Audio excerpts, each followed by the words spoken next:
It was 10 p.m. at night. I was at university finishing off an assignment the night before, as almost every student does. I start walking towards gate 6 of the university. I remember it so well. And as I walked through those doors, my body stopped.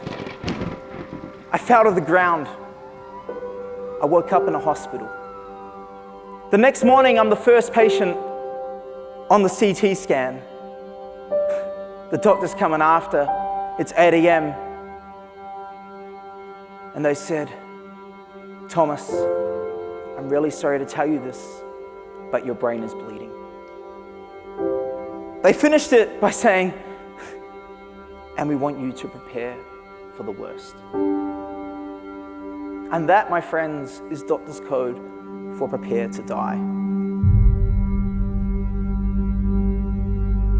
Here it is, ready or not.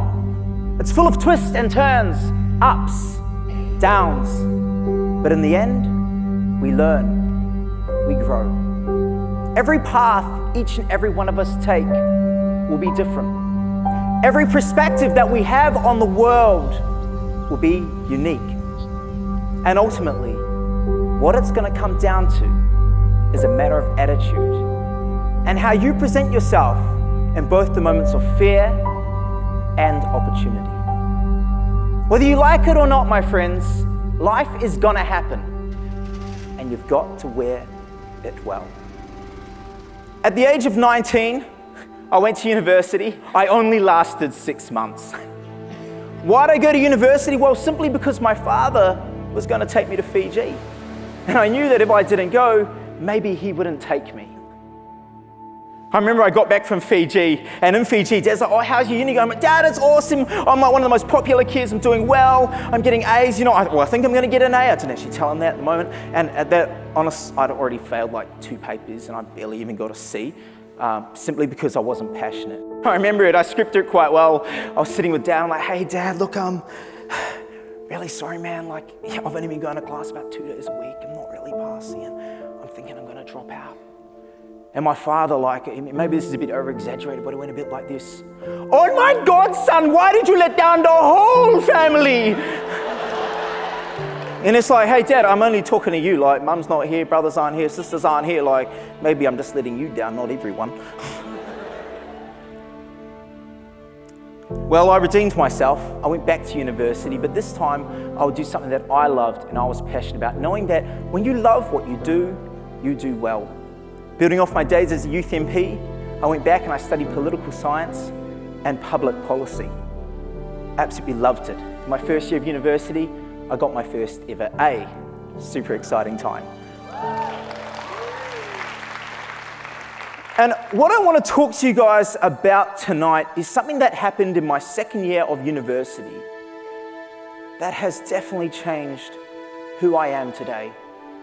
And in fact, probably without it, well, I don't even know if I'll be standing on this stage. It was 10 p.m. at night. I was at university finishing off an assignment the night before, as almost every student does. I start walking towards gate 6 of the university. I remember it so well. And as I walked through those doors, my body stopped. I fell to the ground. I woke up in a hospital. The next morning, I'm the first patient on the CT scan. The doctor's coming after, and they said, "Thomas, I'm really sorry to tell you this, but your brain is bleeding. And we want you to prepare for the worst." And that, my friends, is doctor's code for prepare to die.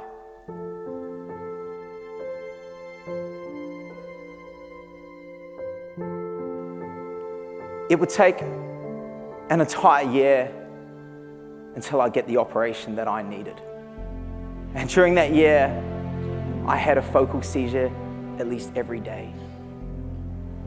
I've had over 500 focal seizures and what my doctors would describe as 3 strokes. 2.5 years ago, this was me.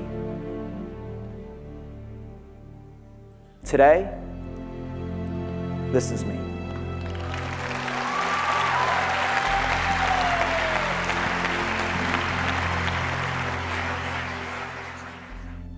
what I want to talk to you guys about is this experience.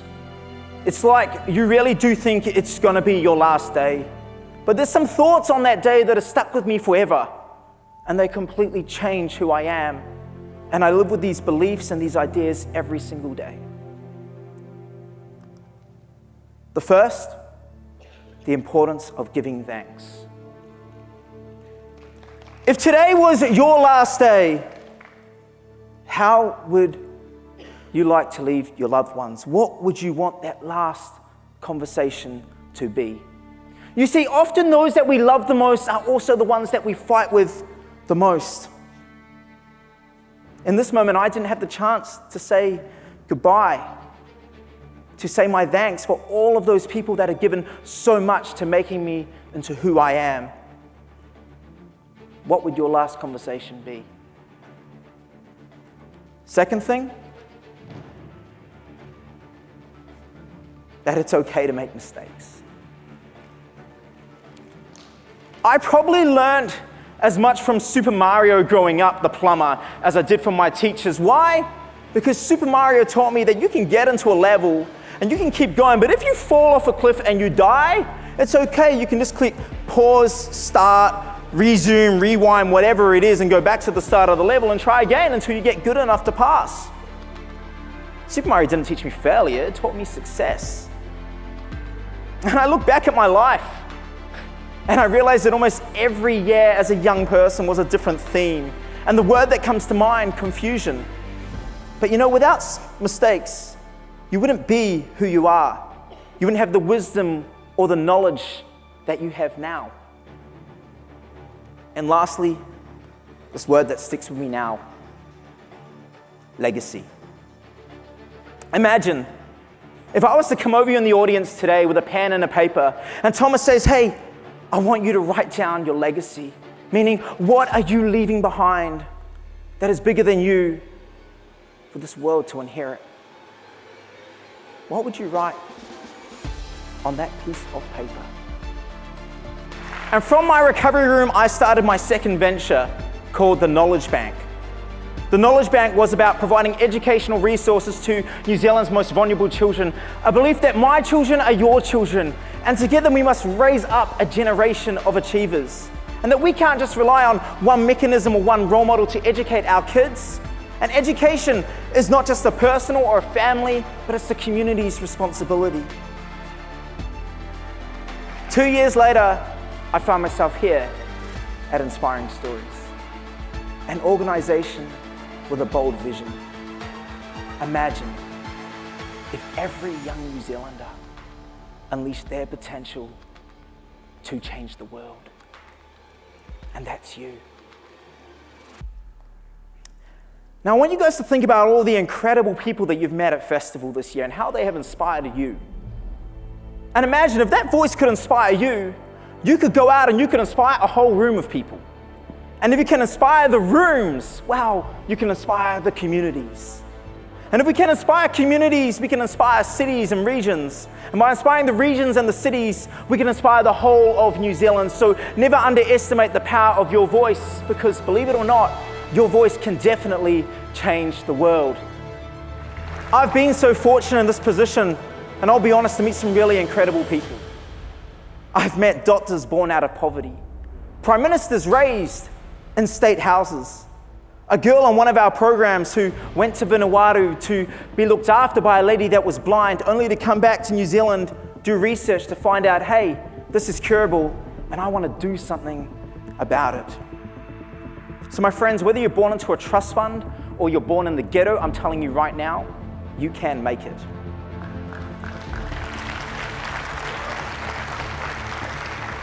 And if I can leave you guys with any final thoughts tonight, just please do me one favor.